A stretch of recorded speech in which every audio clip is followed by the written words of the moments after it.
Hello, welcome to the Pursuit of Excellence with me, Anthony Beirudi. Need your help real quick. If you like the videos, hit the thumbs up button right below, and please subscribe to get access to our latest interviews. Hit the subscribe button right there. Also, we'd love to hear from you about our interviews. In the comment section, tell us who you want us to interview or what you thought about the whole thing. Without further ado, enjoy the interview.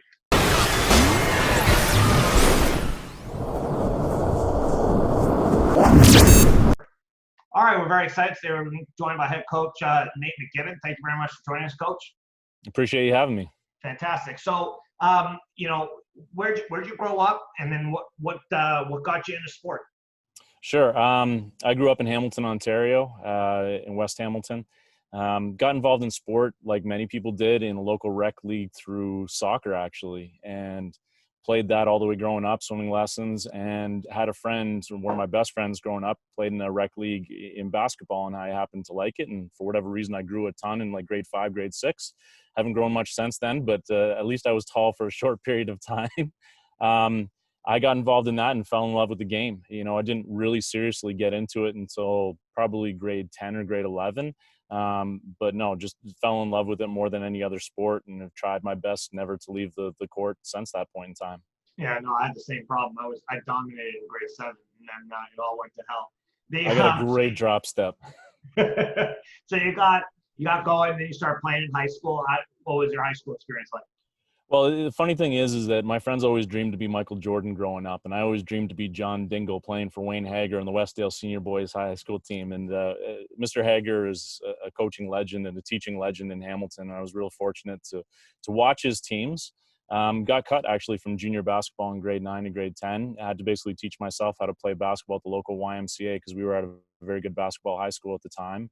And then the year after he retires from coaching basketball, I move up to senior and somehow make the team. So my dream of playing for Mr. Hager didn't work out, but I got an opportunity to play for a great high school. I mean, one of my first games in high school was playing against Jamal McGlure and the Eastern Commerce team that was just stacked, still the best high school team I've ever seen. We were top 5 in the province for a good period of time, had a chance to play against some great players and with some great players, and really fortunate to play for some good coaches too. So even though I didn't play for Wayne Hager, Paul Brankovic, John Sotolo were my 2 head coaches. And then my assistant coach was actually Amos Conley, who ended up being the men's coach at McMaster for several years. And then he was actually the first person to tell me that I should get into coaching. And I'm not sure whether he saw I was going to be a good coach or he just didn't want me to play anymore. I don't know which it is which, but hey, it worked out. Whatever. Who cares? It worked out. So in my grade 12 year, he told me to get involved in coaching. And so I started coaching a friend of mine's little brother in a local rec league called Hamilton Basketball Association, and have not stopped since the point. I guess it would have been 17 or 18 when I started. That's awesome. So you get started, you get a little taste. What was your first taste like? What was the coaching, the bug get you? I don't know why I remember this, but it's still very vivid in my mind. I mean, I didn't know what I was doing. I just tried to replicate the type of offenses we ran at the high school team, and I'm sure it wasn't appropriate for the team that we were coaching because it was like a U12, U13 boys team. And we had a decent season all the way through, but we get to playoffs, and we're like the last seed. We're not very good. We have a couple decent athletes, but we're not a good basketball team, and we're getting hammered. And I call a timeout, and I encourage everyone to throw around the back passes and all sorts of crazy stuff. And for some reason it worked. And we didn't win the game, but we came back, and as we're shaking hands, you could see the guys from the other team being like, I know we won, but I would have rather played for that team. Right. It's just one of those moments where it's like, yeah, they listened, they enjoyed it, they got better, and they enjoyed the experience. So from that point in time, I was hooked. Yeah, absolutely. Okay, so you graduate from high school. Where did you end up going to university? University of Toronto. I made the choice there because it was far enough away from home that I couldn't live in Hamilton, but it was close enough I could still bring laundry back and get a good meal. So, went to U of T, had an opportunity to watch Michelle Belanger coach the women's team there through my time there. Actually coached at Jarvis Collegiate in Toronto Lords, which is a club program there. Just great opportunity to coach with some kids that might not have otherwise had opportunities to play basketball if it wasn't for Bob Clark and his organization there. But yeah, just continued to grow myself as a coach and volunteer for camps and do whatever I could to consume as much basketball as possible. Because as you know, I'm probably a little bit older than you. There wasn't always such a thing as championship productions where you could go online or YouTube where you could go, watch sessions. You basically had to search it out. And if you found someone who had a couple DVDs laying around at coaching clinics, those were golden. So you basically had to search for basketball knowledge and try to find people to help you out as much as possible because just information was not as readily available at that time. Yeah, absolutely. I mean, and then you got to find some people that are willing to give you some advice and show you a few things. For me, it was Glenn Chu was a big guy for me. He kind of started club basketball in British Columbia. He was kind of the first guy to get going. When high school coaches, and so you just got to find one or two people. Who are those people for you that kind of gave you the impetus to keep going and give you a little bit of, hey, yeah, you probably don't want to do try some of this. Well, I was fortunate growing up. On top of having some good boys teams at Westdale, our women's teams were the best in the province at that time. So I had an opportunity to watch a lot of really good basketball right from the start. And Amos Conley while being an assistant on our team, was also the head coach of the women's team. So to watch him work was always great. Once I started getting more into coaching, I was really fortunate to probably get on a staff before I was ready at the university level with Teresa Burns in the McMaster program. And she was fantastic to learn from for 3 or 4 years. But I had a couple friends that were around my age that all got into coaching, and we would all sort of pick each other's brains and help each other through. Kristen Dickinson was one of my closest friends, and, she was an excellent coach at that point in time, and could always bounce stuff off of her and learn from some of the coaches that she had learned from. But Teresa was probably the first one at the university level really to teach me and to take me under her wing, and just watching her work on a day-to-day basis for a couple of years was instrumental in my coaching. Yeah, for sure. And it's huge to have that person. So then you graduate. What did you graduate with? History and political science. I started off in commerce thinking I wanted to make $1 million, and then realized I hated economics, so got out of it real quickly.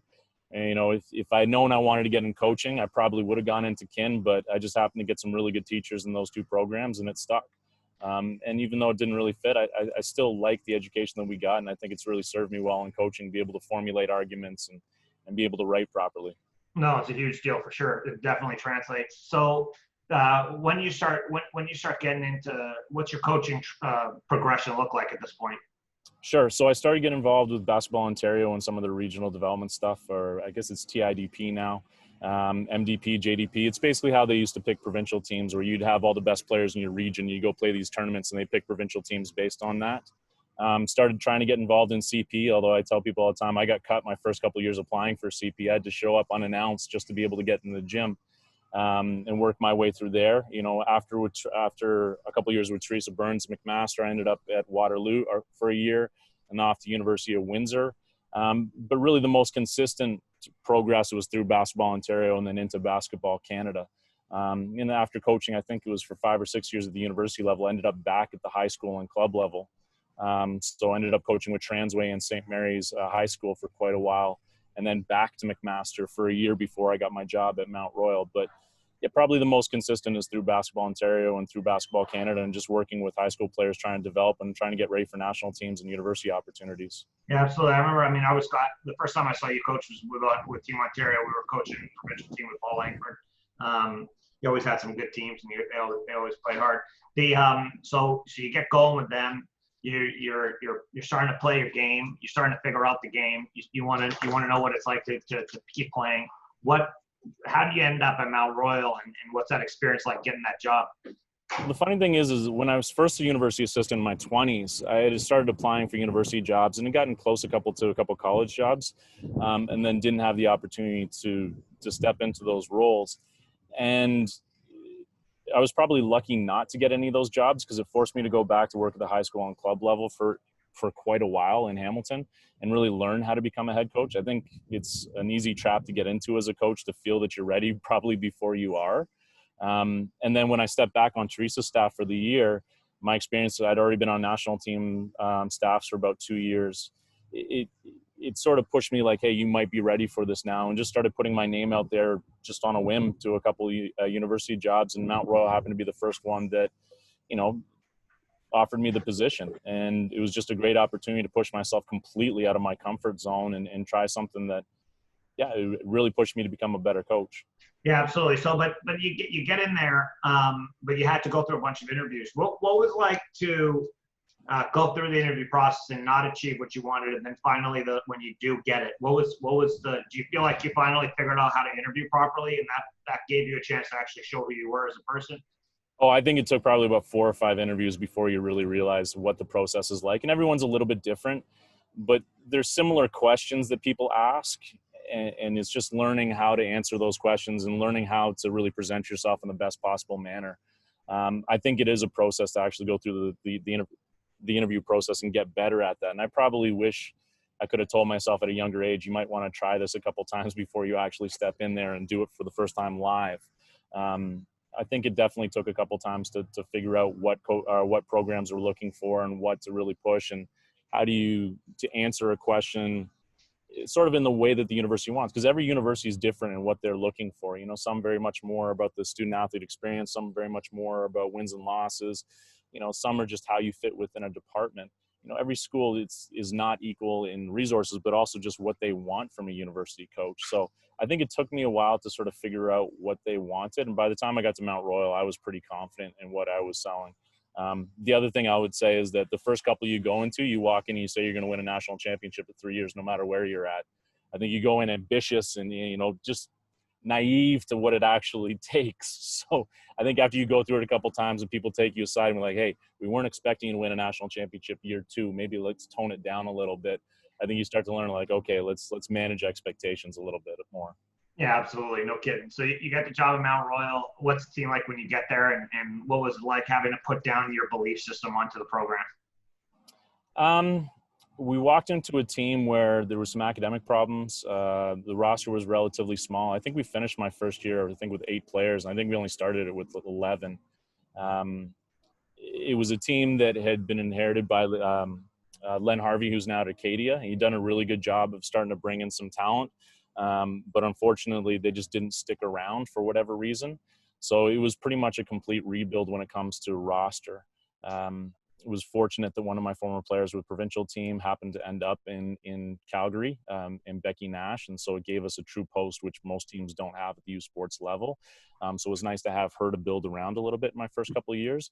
And then it was just trying to find people that were going to be working, that were willing to work hard enough to really push ourselves into respectability. As far as what it took for culture, I made way more mistakes than I actually made good calls in my first couple of years coaching. I don't think there's anything that prepares you for that job. You know, I remember sitting there my second week on the job in the middle of summer, and most of the people are away on vacations, and just like, I don't know what I'm doing. And even though you have mentors and even though you have other people who have done it before, until you're there, it's crazy how hard that is to try to figure out on the fly. But I do think that we defined what our style of play was. And by year 2, I think we'd done a pretty good job of putting together something that was very different for Canada West. I mean, we pressed for 40 minutes. We tried to push pace on absolutely everything. Like everyone thought we were crazy, and it didn't result in a lot of wins, but it actually resulted in a couple of pretty good performances where we just sort of snuck up on people that weren't willing to work as hard as that we did. And I think by year 2 and year 3, we had them rolling as far as the effort it took to become a university athlete.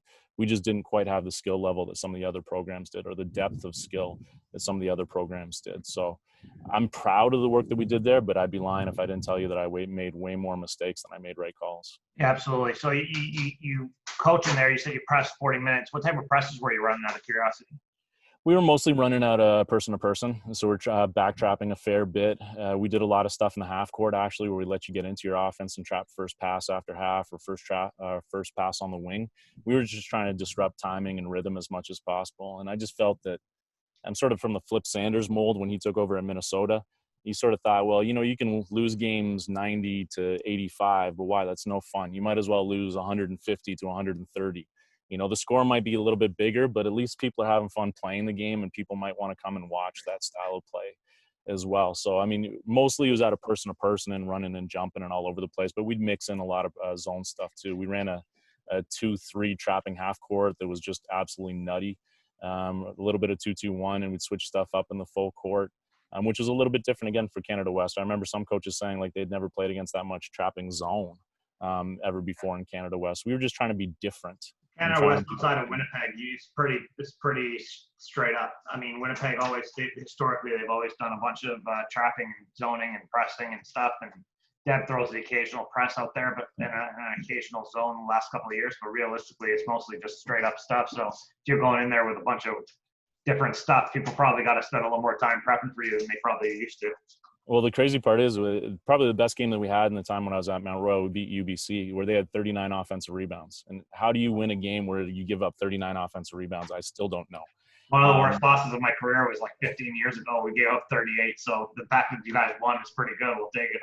I still don't know, but it was one of those things where we were such a different style of play, and they take us a little bit lightly. I think that we just caught them on the right evening, and just everything fell in place, and they just didn't have an answer for it. And of course, we took our lumps to UBC too. Believe me, it wasn't all that way, but Yeah, sure. but it was just a different style. Yeah, so you're at Mount Weld for a couple of years. What gets you over to Western, and kind of what was that kind of thought process? I think it was an opportunity to get home. As much as I love the basketball experience at Mount Royal and the people at the school, and the opportunity to coach in Canada West and travel and play against so many different schools in different provinces, the fact is I'm 2 hours away from my parents here. My sister's not too far away in Barrie.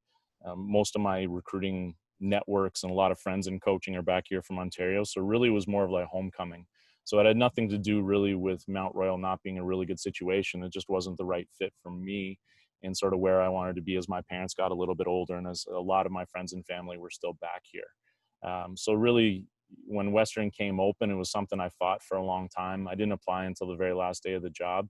I knew it was a great job, and obviously Christine Stapleton is a fantastic person to work for. I mean, great career as a coach and a fantastic administrator as their athletic director.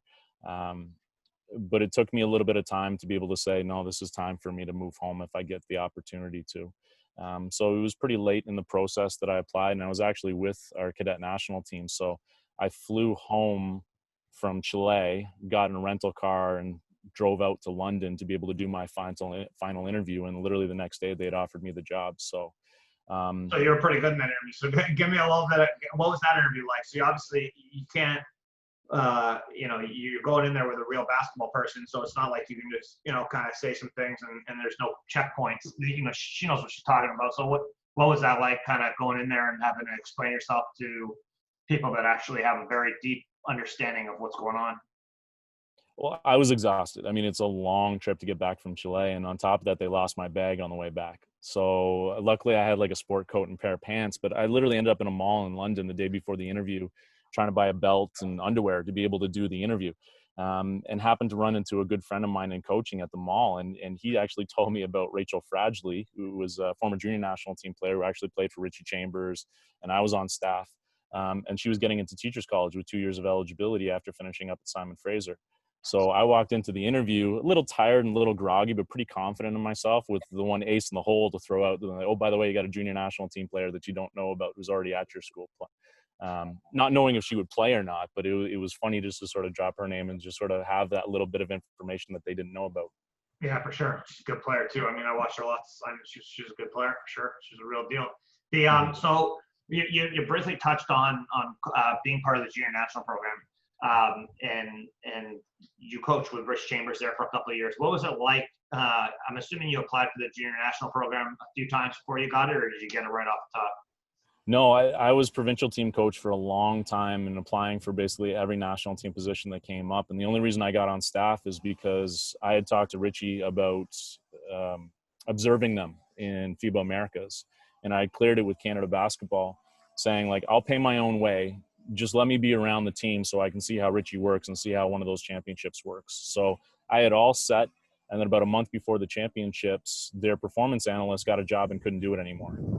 And so because I had already booked my flight and everything else to go out, they were like, well, we might as well just train Nate up and allow him to be performance analyst. So it was completely a whim. It was actually one of the few positions I hadn't applied for that I ended up getting. And ended up being on that staff for 2 years as their performance analyst, not necessarily on court, but always being around and be able to pick not only Richie's brain, but also Scott Edwards and Scott Reeves' brain too. So 3 great basketball minds to learn from and travel around the world with them. But yeah, no, I had been applying for forever, and basically it talked them into allowing me to go observe, and then ended up on staff, luckily enough. Yeah, and you were part of really good teams. Talk about those teams a little bit. I mean, you guys did some things that most people didn't think was going to happen. Well, in that first one in FIBA Americas, I think we played the Americans in the last pool play game, and we're up at half. And I mean, they have Asia Wilson, and 3/4 of their team are WNBA. And we just had some great performances from Bridget Carlton, who could really play off the wing and obviously playing the WNBA right now. And Shea Colley had a huge game, which I think helped get her down to South Carolina, which is the first school she was at, because her future head coach was coaching the Americans at the time. So they had a stacked team, but we really played well in that first game against them. Kind of surprised them a little bit being up at half. And the World Championships, I think we finished, what was it, 7th or 8th, which is still a good performance because there was a lot of really good teams there. And of course, you're in Russia watching that amazing Russian team playing the States in the final. Like, there was a lot of talent at that tournament. Absolutely. So looking back at your career, and if you were to give somebody who's up and coming, obviously you're getting a little older now. You're not the young buck you once were. I remember when I was the young buck everywhere. Now I'm like, I've been doing this for 18 years. I'm not that young anymore. So now that you've been doing it around a little bit, and if somebody came to you and asked for some advice, like, hey, I want to get into coaching, what do I need to do? What are your thoughts on that? Do you hear me there, Nate? Sorry, you're there? Sorry, you just froze there. So if you were to give somebody some advice that was a young up-and-coming person, they wanted to come in and start coaching, what would be some of the advice you might give them to kind of prep them for the journey that's ahead? So I always tell people that my success is based on the fact that it's easier to get me involved than it is to get rid of me. Just keep showing up. Someone tells you no, find another way to do it. Don't get mad. Don't take it personally. Just continue to work on the craft and get better. But I think, especially in the last year or two, and obviously the pandemic makes all of us reconsider a lot of what we do because we're not able to be on court or be as busy as maybe we normally would. I would say the second piece of that is make sure that you have balance in your life. Make sure that you take some time to be at your best. And I think that's where I failed my athletes probably more so than any other way with my athletes is that so I was investing so much of my time, so much of my energy that I wasn't necessarily taking care of myself and maybe sleeping or eating or exercising or even just taking time away from the game to recharge. So invest time, work your tail off and keep showing up, but make sure you make time for yourself too and take care of yourself because the better you are, the better you're going to be for your athletes. Absolutely. So you got the job now at Western. What's the team like? What are we looking for as a program and style? What type of style are we playing? Well, it's funny because I come from Hamilton, so we cut every post player at birth and play with 5 point guards at all times and just run around. So this is a little new to me because we actually have some post play. So I've had to be a little bit more balanced than maybe I've been in the past. Great turnaround for us this year. I think we were 4-19 the year before, and we ended up being 19-3 and had the best record in Ontario.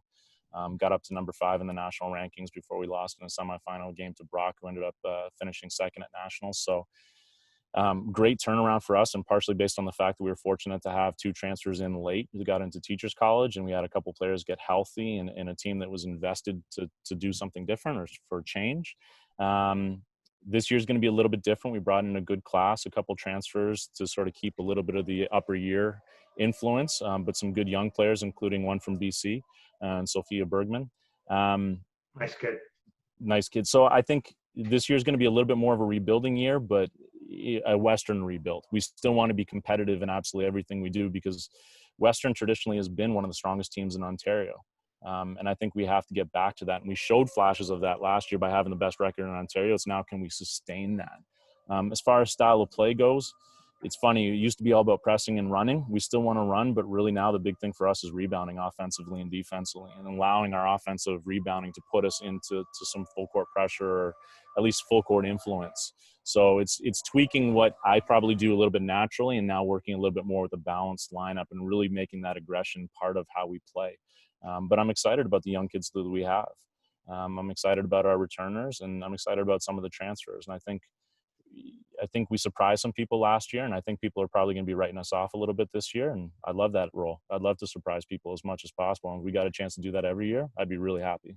Yeah, for sure. So talk real quick. You did coach with Rich Chambers. He was obviously a coaching legend around Vancouver, and he's done some phenomenal things and kind of did some tremendous stuff with the Canadian junior national teams. What are some of the things that you got from him that kind of, got you thinking a little bit, hey, maybe this is something I want to maybe think about, or what were some of the quirky things that kind of got you going about him?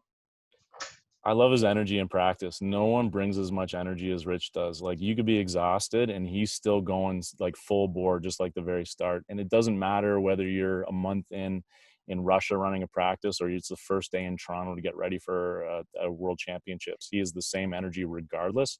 But I do think the biggest thing I learned from him is that it doesn't matter how much you coach or how long you've been around the game.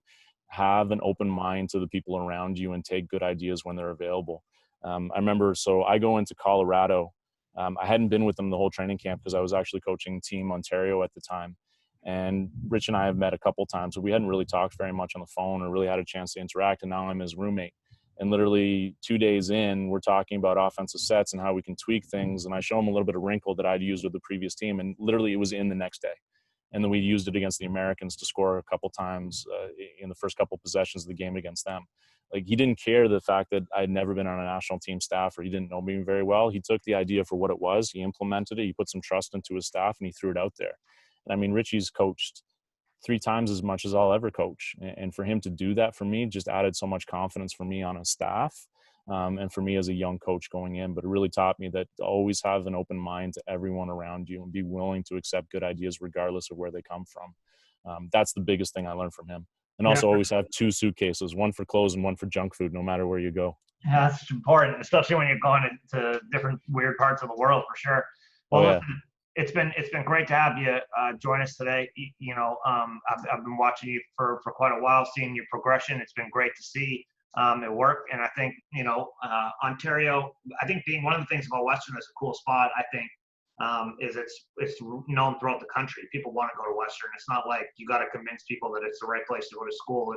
They want to go there. You just got to make sure it's the right fit for their basketball. So realistically, what a great spot for you. I think it's going to go really well. And I think it's no coincidence the team did such a huge turnaround, and I think you guys are going to be fantastic. So thanks a lot for joining us. I think it'll allow some of the future recruits to kind of get to know you a little bit better. I really appreciate that. I've enjoyed watching some of the previous ones, so hopefully I held my weight. You were great. Thank you.